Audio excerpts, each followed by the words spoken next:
Hello, everyone. Welcome to the Tech Talk today about platform engineering with Backstage. And this is a getting started. So if you don't know what Backstage is or platform engineering, we have you covered today. Who am I? My name is Martin Irtl. I'm a solution architect here at Mirantis. I also brought the slides with me, obviously, as you can see, but also if you now, I will leave this this slide open. If you want to quickly scan it, it will lead to my GitHub, and there you will have the slides available for download if you want to have them for reference, or I don't know for what. Also, if you want to connect, these are my handles on social media. Reach out to me. Let's get to talk to each other. Let's get to know each other. Would be nice. In case you didn't have time or your phone doesn't work, let me know, and on LinkedIn maybe, and I can also send you the slides. We also upload the video to YouTube later on, so you will also find the link there in the YouTube notes. And yeah, with saying YouTube, give us a follow there. You will find a lot of awesome stuff there, and check us out on YouTube. And finally, we can get started. So the agenda for today, it's all about platform engineering. Second point, already Backstage. We talk about the architecture and what actually is Backstage, what makes it so special. We talk about how to get started as an organization, but also individually. And at the end, towards the end, I will also give you an introduction to a tool from Mirantis Lens, like Mirantis Lens EPIQ, which really nicely compares to Backstage, but maybe is a bit different and maybe also suits your use case.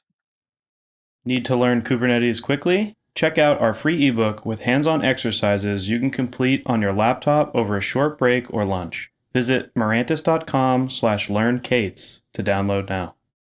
So let's feel the buzz. Platform engineering, the buzzword of the last years. So let's unravel it and see what's behind. In the background, you can see the typical developer in the modern software architecture situation. It's a lot of complexity. It's really, really hard to oversee all the tools that one must use apart from the day-to-day job, like doing the programming stuff. So it's ultimately really high cognitive load that a developer faces every day. And of course, that's depressing to a certain degree. Not like this is not maybe over exaggerated, but you get what I mean. With shift left, also developers have kind of become jack of all trades, meaning like not only coding was the task, but also they were in charge, for example, initially maybe only of the container file, so like of the Docker file, but also later AWS, they had to know it, maybe Terraform for automation, Helm for packaging their application, and Argo CD for any other Argo tooling, for example, for the deployment. And yeah, this was not only a challenge individually for the people themselves working in software engineering, but also, of course, organizations struggle to hire more people with that kind of talent that also want to learn all those tools, right? Nobody's supposed to know all those tools. If I want to be a programmer, why do I need to learn all the tools? So that's also a challenge to find really like the people that are willing to learn all these tools. And traditional workflows didn't really work anymore because modern software architectures, it's microservice architecture. We go independent. We want to work at a fast pace and ship individually, like as a team, but not depend on others. And so we also kind of were in charge of DevOps. So throwing over the fence to DevOps would typically mean we have to wait for DevOps to, for example, provision the cluster, and that would simply be ineffective or not suiting the way we want to work. We also wouldn't have any standards or best practices across teams because we split up in teams. We build like microservice applications. And how can we, for example, then provide everybody with the same standards, with the same best practices baked into our applications to really make sure we don't face any security incidents or violate compliance rules. So where do we want to go? We want to go to software engineering utopia. We want to go or move towards self-sufficient teams, meaning we operate independently and fast at our pace, how we feel comfortable with, and what the market, of course, demands. There is always the next sprint coming with the epics and stuff. So we want to like be on our own and be as self-sufficient as possible.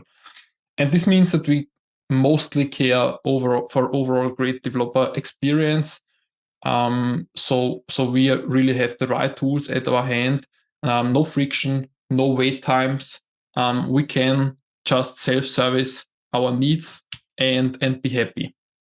However, of course, every developer cares for clear boundaries and responsibilities because this simply makes one's job easier. Because I then know whom to approach, what I can expect from this person, and what I can actually also ask from there. With that, of course, comes also maybe the standardization and the best practices, which we all appreciate because it doesn't only restrict us in terms of we need to follow certain standards or best practices, it also protects us in terms of security, compliance, and governance. However, there is kind of a restriction also. It's not only positive like the standardization, but also, of course, we care for the right level of flexibility. So we want to have still the flexibility to have this fulfillment in our work, while, of course, we comply with the rest of the company and with other teams. And how do we get there? Well, this is actually the way of platform engineering. The goal of platform engineering is really to enable a developer or any software engineer with self-service capabilities.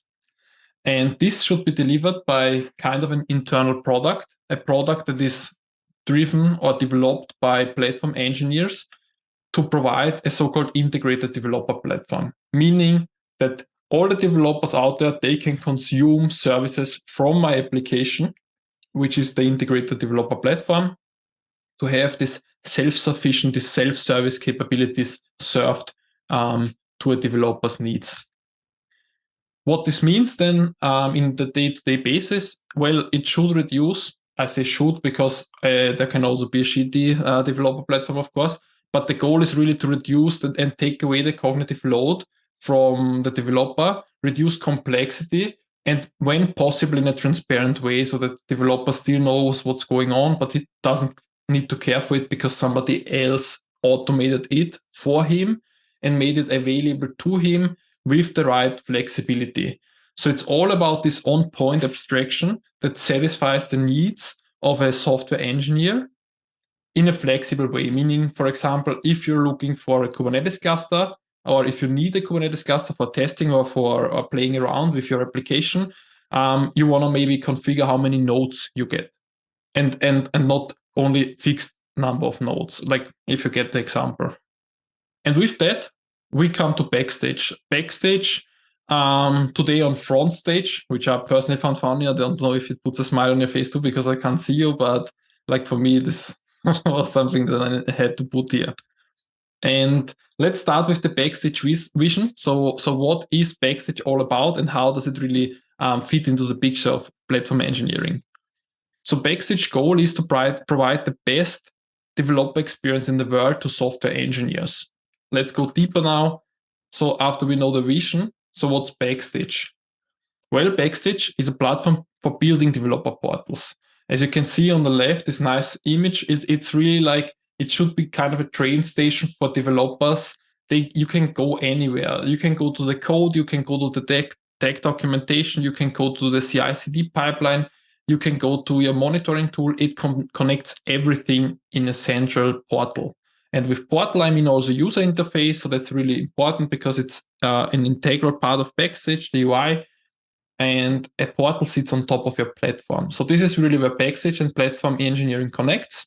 So platform engineering is just the platform, like all the glue, the automation that provides the services to your software engineering people. And the portal then really makes it, for example, clickable. Because of course, also a platform could be an API to consume, but it's not as easy to consume as a portal, a UI actually. Backstage is a CNCF project. It's in incubating stage at the moment. It provides a great overview and explorative capabilities and transparency through its centralized software catalog. This is one of the core features of it. So it provides all the insights into all software components that you may have in your company.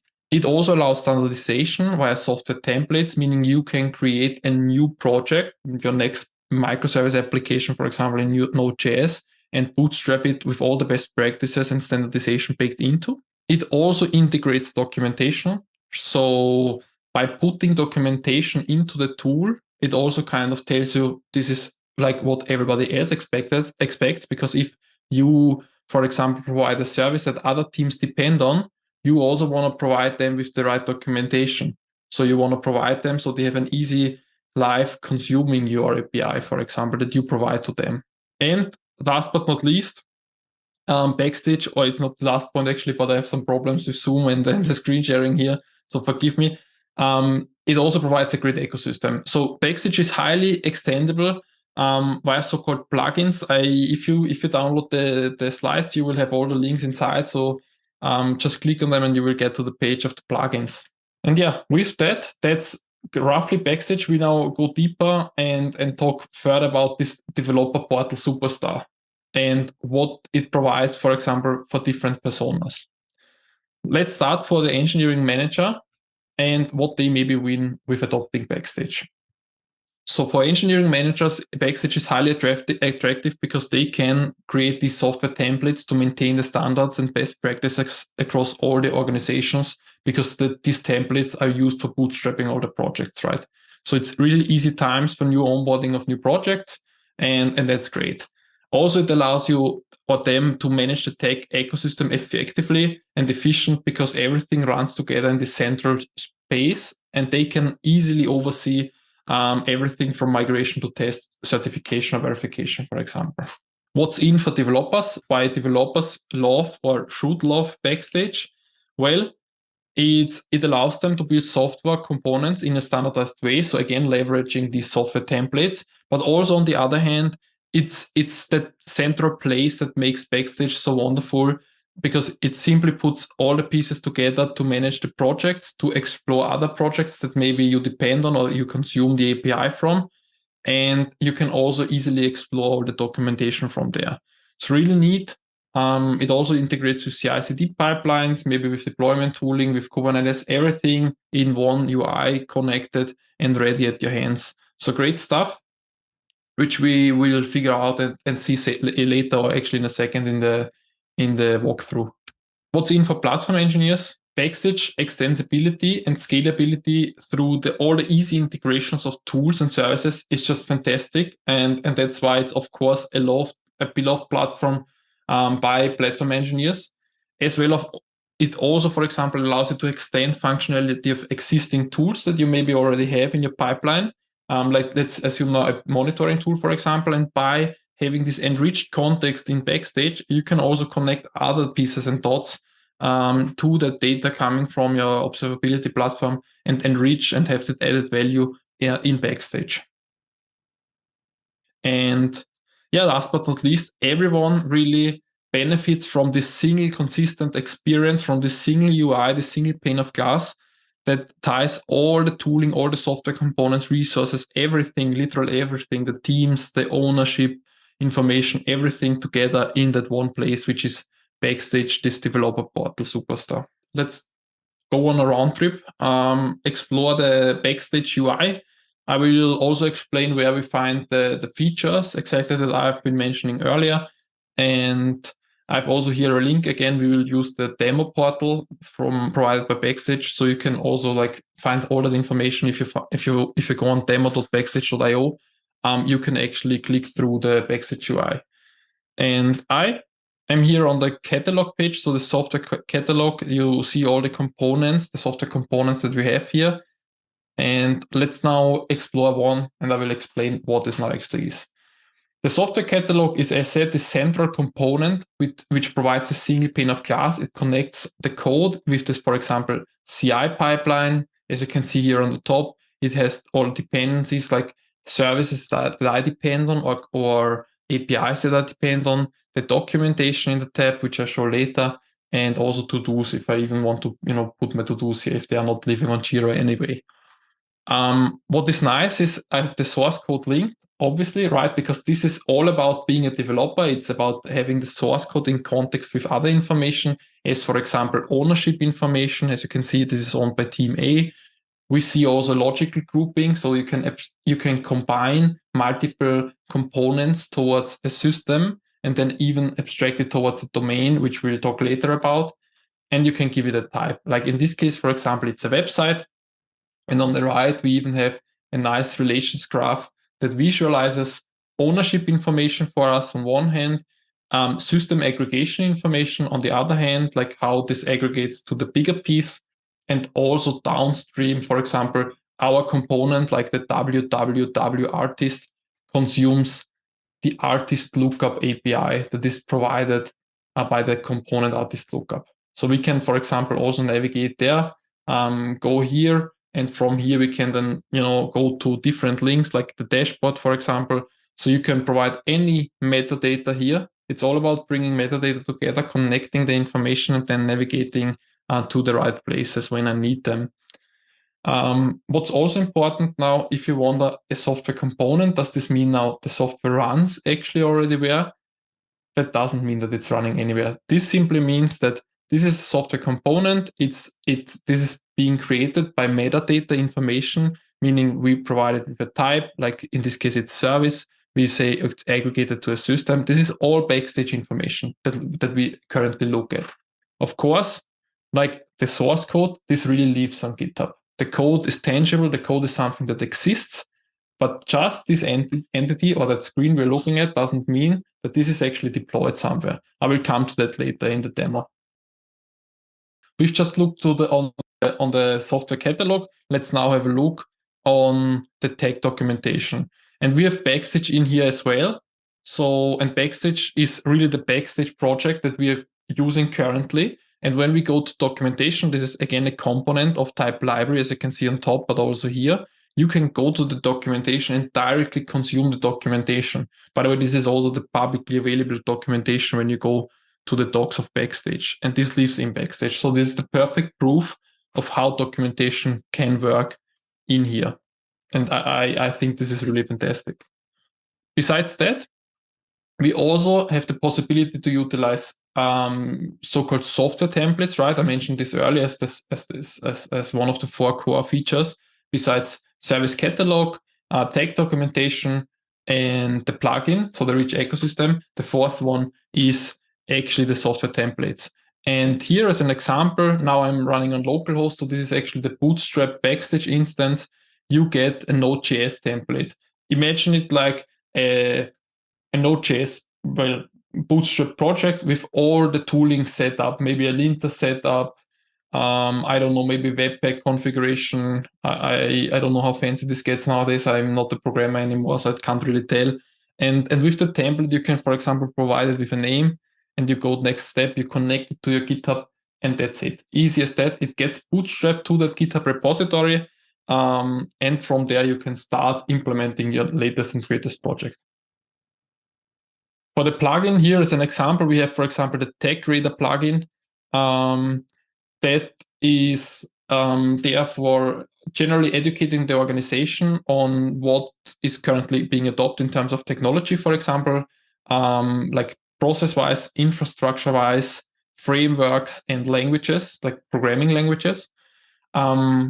Just as an example, because I found this funny, for example, in the hold area, we find force push to master. So this is hopefully something that you don't do, never push force to master. And that's a plugin, for example. Yeah, that was the round trip. So we just seen all the core functionality of Backstage. It's now, to be honest, not like that impressive. But again, trust me, once you start to apply this and really put all the information in there, other people will benefit mostly from it. And in the long run, you also will benefit from using it and putting all the information in there. And with that, let's now have a look into the architecture and how Backstage is actually composed and configured to really make all that kind of stuff work. So we've just been in the UI. So we also start now with the UI. So let me quickly explain on how this is actually composed. On the left, we had the menu bar, which is a core component, means this always looks the same. Of course, if you have different plugins, they will also appear in that list. But basically, it's a core component and not change. Like it will never greatly change. On the top, you also have a core component, the header, which shows what screen you're currently on.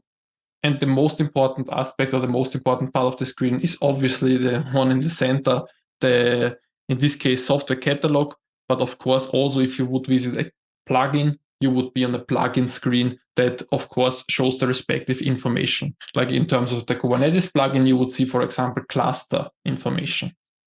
Cool. So now that we've talked about the UI, let's now talk about how this works, how this extends, but also how does the base functionality and where does it come from. So here we can see the user's browser on the left, which has the UI. So the wrapping component with the core components as we just seen. We also see, for example, the software catalog plugin, which is the central component that we love, that brings all that information together. And the central aspect is really the software that we develop as a developer.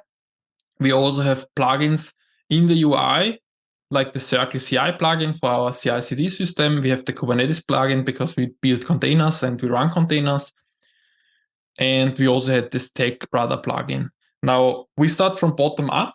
As you see, Tech Radar plugin, this was just simply what I've shown earlier with the don't force to push section, or actually it was the action. And what this is really, it's a plugin that only lives in the UI. It doesn't have any backend information. It doesn't have a backend because it doesn't require it for its functionality. So that's one kind of plugin. Another plugin that has a backend application is the software catalog plugin. So you see this is a core component, but it's still built like a plugin. And this is the software catalog that we've seen earlier.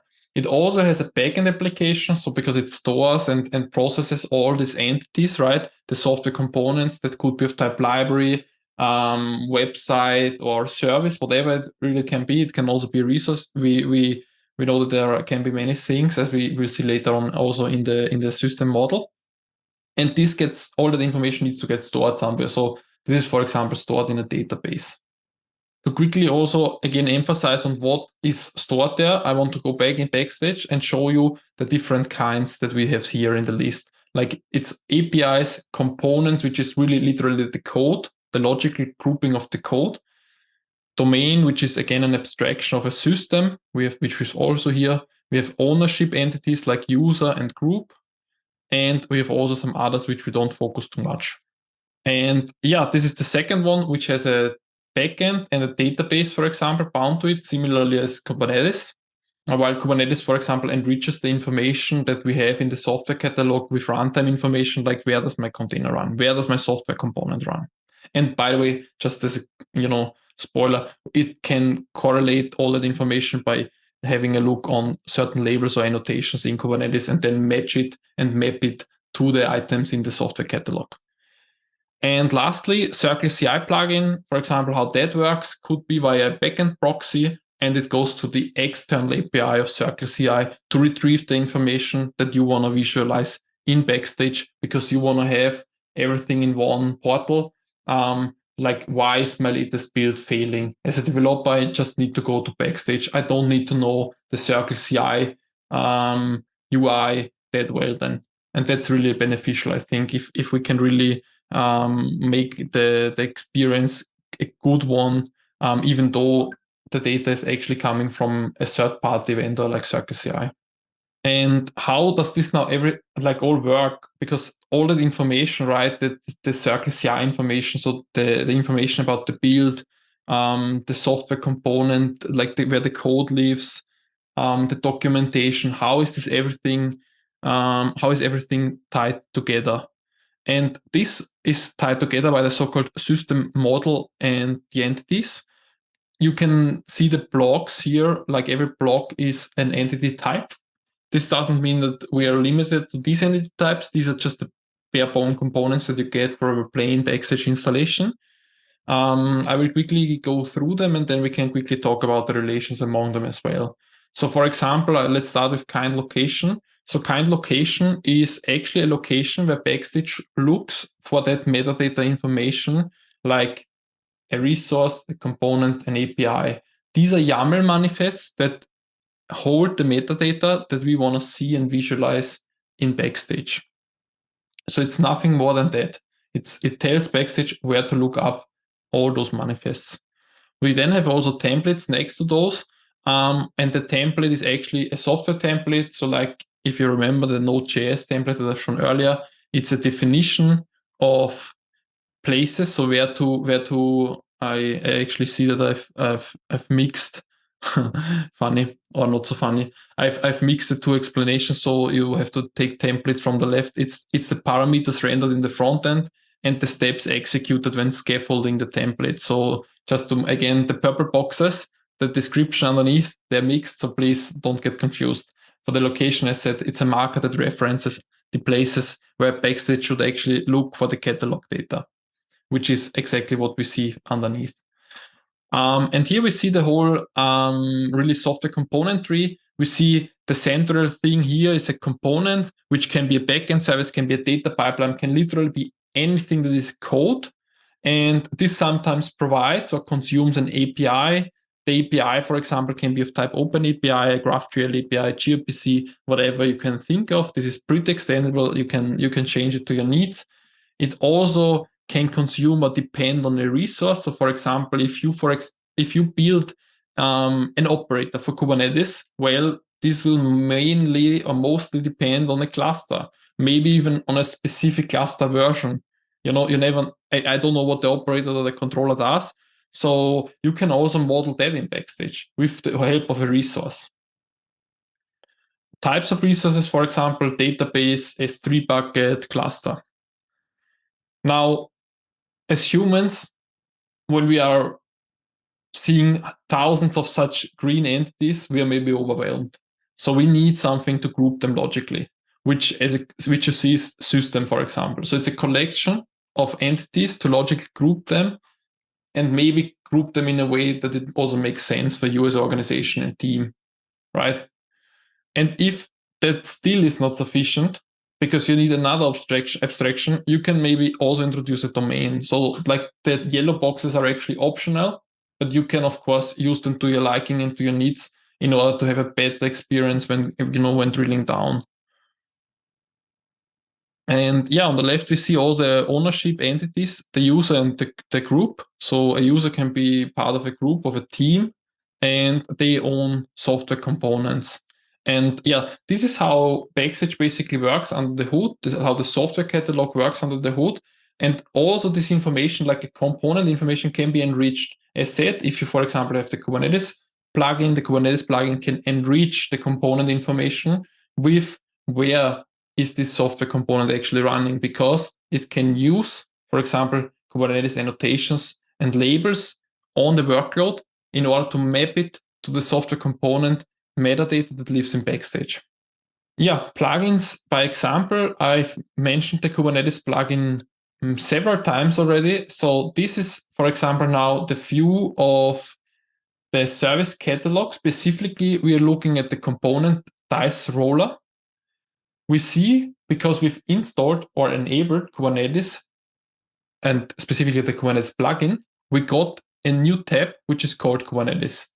So this is really nice, right? Because we also see, for example, the pull request, we see code insights. So we even see Sentry. So if you don't know Sentry, I think that's actually some neat tooling for developer observability. Really great stuff. So check that out. And that is also brought in by a plugin, by the way. And what I want to say with that is plugins enrich not only or not do not create siloed information. No, they integrate with the information of the software catalog neatly. And this is really like what we want and what where we really benefit from. So for this particular example, this is exactly what I was mentioning earlier when I said we can correlate the workload that is really running to the software component, like the code, the docs, the monitoring information of Sentry, the CI/CD information, everything we can correlate it here and have it at a glance. In this case, we even see the error reporting. So for example, we get extracted information from Kubernetes in terms of events. As you can see here, for example, the top one says there is a backoff going on and the container had to be restarted. And then I personally would switch, for example, over to Sentry and check out whether we see some problems there. That would be the typical flow for me personally. Now, is this everything that the Kubernetes plugin provides? No, it also, of course, provides us with a logical view on the clusters. So we see the whole cluster because they are integrated with some kind of credentials. That's, of course, up to the plugin, how it implements it. But of course, there is, for example, certificate-based authentication against the cluster and other options as well, like OIDC, for example, if you want to go fancy. Now that we've talked about Backstage and what it is, I hope I could bring some light into the darkness. Now let's talk about how to get started. And I thought like I will break this down in two dimensions, like how you get started as an organization, but how you get started as an individual. If this is really your personal interest, I also want to shed some light on this. So the first question as an organization should be, do I need an IDP? If you are only having 5 developers, it's really worth asking that question, because the solution that or the product that you're going to provide, the dedicated platform team, how big would it be? Would it be only one single person? So is it really worth the effort? I hardly doubt it if it's only 5 people, for example, working as software engineers. So it really depends on the scale of the company. But I think like as soon as you hit a certain scale, like 20 people, like it's definitely worth considering creating a platform team, even if it only consists of 1 or 2 person initially. It's definitely a good starting point, because the earlier you start, the easier it will be in order to create all the processes, because it will be more like a greenfield. Then later on, maybe, once you already have adopted, for example, like the microservices architecture and everything, it will be hard to actually bring in something into an existing landscape, or harder, not hard. The dedicated platform team will be mainly responsible for creating the internal product, which is the IDP, the integrated developer platform, plus, if you use Backstage, as in our case, the portal. And what's key when you really go all in on an IDP? Well, you should have an adoption strategy. Backstage is really great here, so I won't go into too much detail. I will bring like 2 examples or 3 in order to make you understand what's actually the idea behind this. So with the adoption strategy, you should really plan to bring as many people on the platform as possible, collect their feedback, grow the platform, grow the full footprint, and drive adoption internally in your company. You can use, for example, Lunch and Learns to showcase use cases that you provide on the platform. You provide and create hackathons with them, bring them to the platform, onboard them, and build the platform maybe together to really have the functionality that they are looking for. And last but not least, important for the business, this should not just be fun, but it should also have an impact. We want to make it a business case. So we need to identify KPIs and metrics that we use in our company in order to also state or actually be able to quantify the success of the introduction of an IDP. And as individuals, what we obviously need to know is a good understanding of platform engineering. We should know tools like, for example, Crossplane, that allows us easy creation of APIs, of abstracted platform engineering APIs. But there, of course, are also other tools you can use, for example, Ansible or any CI tooling, literally to create the glue that provides functionality and serves the purpose for providing these self-service capabilities to my end users. For an individual to start with Backstage, it's key really to understand Backstage. I wrote it here, and I mean, this is really obvious, but like really take your time, understand the system model, because it's really important to understand that behind all that software component definition, it's nothing else than metadata. It doesn't mean that the application is running somewhere, doesn't mean it at all. It also doesn't mean that there is a Kubernetes cluster if it references or depends on a Kubernetes cluster or database. It also doesn't mean that the database is really there. It just says that it depends generally on a database. And that's really key to understand. Also, don't get confused by the terminology. It uses sometimes in the documentation, like, for example, when it talks about an application, it typically talks about the Backstage application. Why is that? Because Backstage is not something that you deploy and run and just configure, not at all. Backstage is typically something that you bootstrap with npm or yarn, and then it's a Node.js and TypeScript-based application with a React frontend. Now, I think rather it's only a React-based application. I'm not so sure about the Node.js part, but please feel free to check it out. It's really simple, and there is a great getting started guide on the Backstage docs. And yeah, coming to React, Node.js, so I was right, it was actually Node.js is also key to run Backstage. You need to have some know-how on some technologies like React, Node.js. You need to know YAML, which is rather easy, but also you should be aware of Docker, a monorepo approach, so putting like all the plugins and all the backend components maybe in one monorepo and building it. You should be familiar with that as well. But again, no worries. Backstage really got you covered there. It has a full list of concepts listed on their website, and the documentation is fantastic. So they really know what they're talking about, not only in terms of providing that software catalog, but they also know how to maintain. And with that said, we come to the end of this presentation. So I hope really you liked my talk today. Join us for the next upcoming webinars. My colleague Julian will talk about day 2 operations with Cosmotron and Kapi for cluster lifecycle management on November 14th. So it's really promising and great, not only promising because I know it's really fantastic project that you should know about, at least I believe so. And he will talk also with Jussi Numelin, a senior principal engineer from Mirantis, about that product.